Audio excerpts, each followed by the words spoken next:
Thank you, Eloise. Good evening, everybody. I thank the Australia Institute for the invitation tonight to be on what is a very esteemed panel. I find myself up here with a former Premier and a party leader, and I really acknowledge and appreciate the contributions that they have made to our great state of Tasmania and continue to make, and to be engaged here tonight is just fantastic to hear your thoughts. And certainly I've got some common themes that I'll share from what you have both contributed, and thank you also to Bill for being on the panel and for setting the scene for us and for the research that the Australia Institute does to help inform us all. So in my opening contribution this evening, I'll cover 4 key things. 1, I'll acknowledge that a power-sharing parliament requires effectively managing relationships across both houses of parliament. 2, I'll talk about the importance and characteristics of effective relationships. 3, ponder a thought-provoking comparison to local government. And 4, share my hopes for the 52nd Parliament of Tasmania. Firstly, I think it's important to acknowledge that our bicameral parliament requires power sharing across both houses of parliament to govern.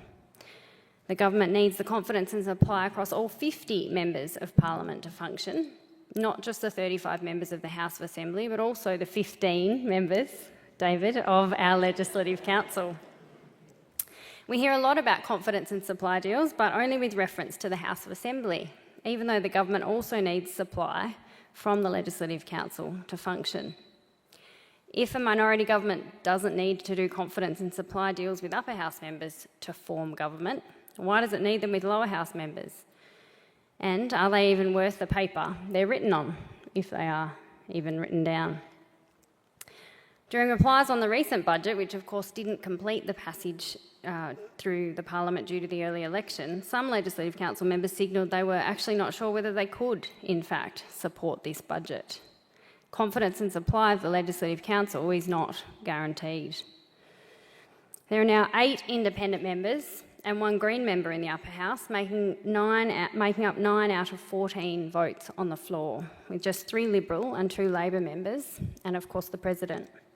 Therefore, regardless of the makeup of our next House of Assembly, the Legislative Council will continue to hold significant power, or perhaps better framed as responsibility, on behalf of Tasmanians in determining whether or not supply is granted and the government's legislative agenda is supported.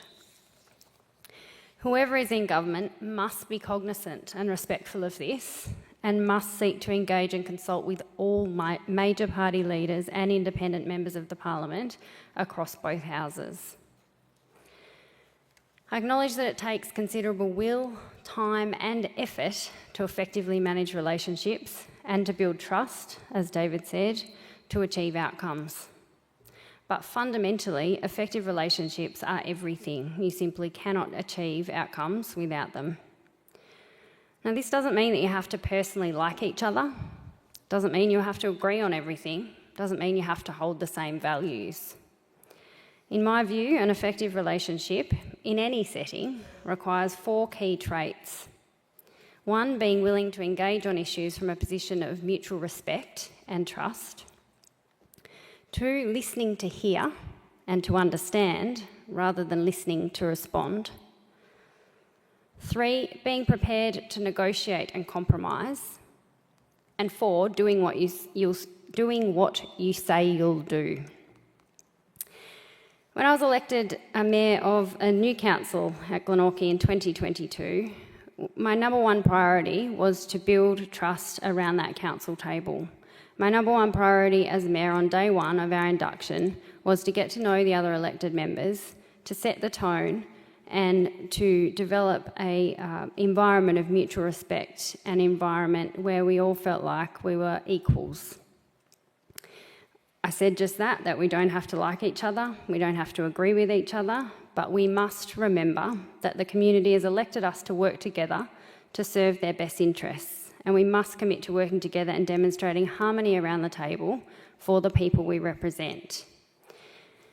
And this was a council that had quite a diverse range of backgrounds and experience in the elected members. We had a former Lord Mayor of Hobart and Speaker of the House of Assembly. We had a former Mayor of Glenorchy, a former member of the Federal Parliament, me as a relatively new mayor, our first Greens councillor who was elected to the council running on a Greens platform. It was a very diverse table, and one of the key things that I emphasised during that very first induction was that regardless of the background or experience we have, we all just have just one vote. None of us are more important than the other. During that induction session, we had the opportunity to be clear about our needs and expectations of each other, and to put up on the board what motivated us and what we hope to achieve during our term. This setting the scene was really important for how that council operated through the term, and I'm proud to say that it was a council that did demonstrate harmony around the table through that term. Let's imagine what that could look like for the Parliament. Could our next Premier call us all together at the start of the 52nd Parliament of Tasmania? Could we all come together, all 50 members, or at least party leaders and independents, come together and talk about our aspirations and what motivates us, and make a pact to work together in the interests of the people who we represent, who we owe that to? Perhaps would this be a better use of time than the full pomp and ceremony of another traditional opening session of Parliament just over a year on? Let's also imagine what would happen if the same expectations of local government applied to state government when it comes to governance. If a council was managing its budget and major projects like the government has been, and if there was as much dysfunction around the table as there has been, it would most likely be put into administration pending a Board of Inquiry review. In fact, this is what happened at Glenorchy City Council back in 2016-17, and although it was costly, it was certainly necessary for a reset. As a result of the Board of Inquiry, there was not only an election to bring in a new council, but also a series of ministerial directions setting out over 50 actions the council was to undertake to restore good governance. Similar processes have occurred for a number of councils over recent years. Could members of the 52nd Parliament, with the help of experts, develop some directions for good governance? Perhaps we can bring in David Bartlett to help us agree upon to ensure effective governance over a full term. Could committees play a greater role in the Parliament to ensure good governance and fairer distribution of power? Should we have a budget committee and a better budget process whereby members of Parliament are engaged early on? We have budget estimates before the budget's fully formed, rather than after the fact. So many options for doing things differently if only we have the will to consider this. Could committee recommendations be binding on government? So what will our next power-sharing Parliament look like? I think it's very hard to predict exactly. As Eloise said earlier, the polls are flip-flopping. But what I do hope is that there is a greater focus on relationships within the Parliament and outside it. Two key things I hope for in our 52nd Parliament of Tasmania are: one, our next Premier chooses relationships as their only portfolio, so they can focus on genuine engagement with party leaders and independents at a personal level, rather than relying on advisors in the middle. They should not assume responsibility for any specific portfolios if they want to be able to do the job properly. And two, that all members of Parliament across both houses remember that above all, we are elected to work together to serve the best interests of the Tasmanians who elected us.